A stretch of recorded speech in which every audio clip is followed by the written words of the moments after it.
Argentina মানেই football, Messi, Maradona আর বিশ্বকাপের উন্মাদনা। কিন্তু প্রশ্ন হলো, ফুটবলের এই মাতামাতির আড়ালে আর্জেন্টিনার নারীরা কেমন জীবনযাপন করেন? তাদের খোলামেলা সম্পর্ক, স্বাধীনতা আর সমাজে তাদের ভূমিকা নিয়ে আছে এক ভিন্ন গল্প। আজকের ভিডিওতে আমরা জানব ফুটবলের আড়ালে লুকিয়ে থাকা আর্জেন্টিনার নারীদের খোলামেলা জীবনযাপন। বন্ধুরা, আমার এই চ্যানেলে নতুন হয়ে থাকলে সাবস্ক্রাইব করে পাশে থাকবেন। আর্জেন্টিনাকে আমরা চিনি ফুটবলের দেশ হিসেবে, কিন্তু সত্যি বলতে গেলে এই দেশের নারীরাই সমাজের আসল চালিকা শক্তি। তারা যেমন শিক্ষায় এগিয়ে, তেমনি সম্পর্ক ও জীবনে খোলামেলা মানসিকতার জন্য সারা বিশ্বে পরিচিত। বাংলাদেশি দর্শকের কাছে এটা হয়তো অবাক লাগতে পারে, কিন্তু আর্জেন্টিনার সমাজে নারী পুরুষ সম্পর্ক অনেক বেশি উন্মুক্ত।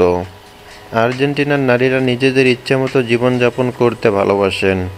তারা প্রেম, ডেটিং আর সম্পর্কের ক্ষেত্রে স্বাধীন। অনেক সময় বিয়ের আগেই তারা একসাথে বসবাস করেন এবং পরিবারও সেটা মেনে নেয়।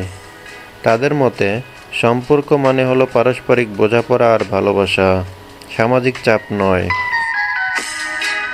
আর্জেন্টিনার পরিবারগুলো আধুনিক। মায়েরা যেমন পরিবারের আবেগের কেন্দ্র, তেমনি মেয়েরাও সম্পর্ক বেছে নিতে স্বাধীন। বিয়ের আগে ছেলে মেয়ের একসাথে থাকা এখানে অস্বাভাবিক নয়। ফুটবল ম্যাচের সময় পরিবারের সবাই একসাথে বসে উচ্ছ্বাস ভাগ করে নেয়, তবে সম্পর্কের ব্যাপারে নারীরা নিজেরাই সিদ্ধান্ত নেন। আর্জেন্টিনায় নারীরা উচ্চশিক্ষায় সমান সুযোগ পান। বিশ্ববিদ্যালয়ে মেয়েদের অংশগ্রহণ পুরুষদের সমান, এমনকি কিছু কিছু ক্ষেত্রে বেশি।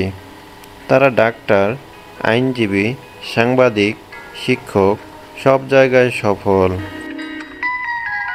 অর্থনৈতিকভাবে স্বাধীন হওয়ায় তারা জীবনের প্রতিটি সিদ্ধান্তে দৃঢ় অবস্থান নিতে পারেন।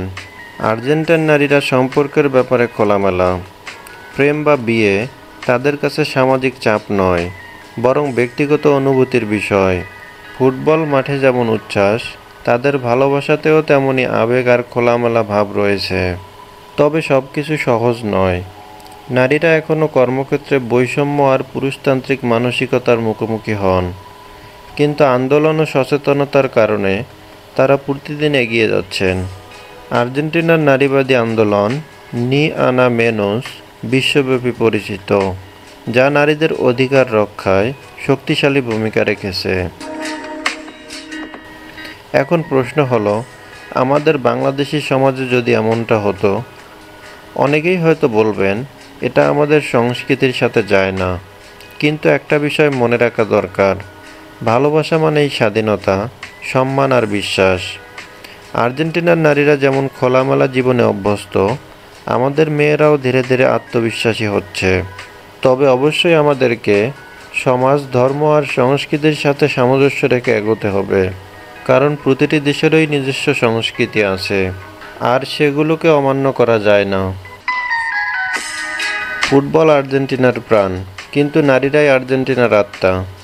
তারা শুধু সম্পর্কেই নয়, জীবনের প্রতিটি ক্ষেত্রে খোলামেলা, আত্মবিশ্বাসী এবং স্বাধীন।